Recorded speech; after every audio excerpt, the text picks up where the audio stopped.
Me gustaría abordar sobre todo, principalmente, el tema de los pueblos originarios aquí en el Ecuador, cómo se han desarrollado y ya posteriormente su relación de su cosmovisión con la parte de la economía social y solidaria. Entonces, si nos pudiera platicar un poco sobre este tema de las 14 nacionalidades y todos los pueblos que convergen aquí en el Ecuador.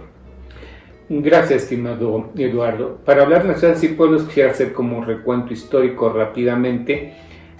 Como ustedes saben, desde la invasión española en 1492 hasta acá, los pueblos originarios hemos sido explotados sistemáticamente y desde lo que se llamaría los estados, o sea, cual sea el estado, la figura del estado históricamente. Desde la colonia hasta nuestros días, la república.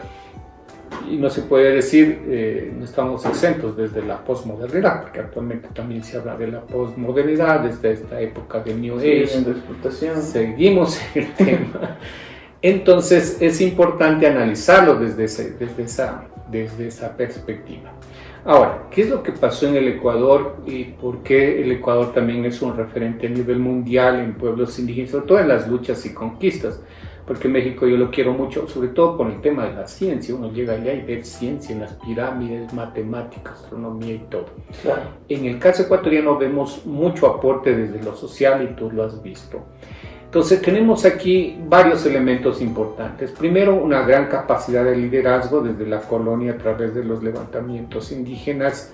Una figura muy importante de un hermano indígena, Eugenio Espejo, a finales de 1700, que es un prócer de la independencia en América y del Ecuador. Luego tenemos a inicios del siglo XX la maestra Dolores Cacuango. Solo decimos maestra Dolores Cacuango, si bien ella no tuvo un título, pero con una lideresa muy fuerte, que ella planteó la educación para recuperar la tierra. Y alrededor de la tierra ella planteó generar procesos de economía, procesos de liberación, de organización. Para 1960 aparece otro movimiento fuerte en la Amazonía, que también tuviste el gusto de conocer, y ahí en la Amazonía se planteó en cambio la generación de un proceso bicultural, así se le llama, de interrelación entre los pueblos originarios de la Amazonía y la sociedad ecuatoriana, aprender el español, aprender la lengua propia y aprender a desarrollar, un proceso ya de economías locales que yo le llamo economías más de supervivencia o sobrevivencia, porque el tema monetario no existe tanto en estos lugares remotos. Luego viene una tercera oleada que tiene que ver con el poder organizativo de las organizaciones de nacionalidades y pueblos indígenas y que ha sido fuerte, porque hasta el día de hoy tenemos a nuestra Confederación Nacional Indígenas CONAIE, que es la organización más fuerte del país, y que tiene sus filiales en todo el territorio. ¿Qué es lo importante de este planteamiento socioorganizativo? Es que alrededor de las organizaciones se fue planteando varios temas, como la educación, la economía, la ecología, trabajar también desde las Naciones Unidas, en normativa, en la Asamblea Nacional del Ecuador, etc. Entonces, fue muy positivo este tema socioorganizativo. Y el 4 de junio de 1990 se da un hecho histórico aquí en Quito, que se toma la plaza de Santo Domingo, le dice a Santo Domingo, que te decía conocer también, claro, en donde se da el levantamiento para mí el más grande de América Latina. He estado también en vuestra tierra, en Chiapas, he estado ahí, sin embargo, cada tierra tiene su fortaleza.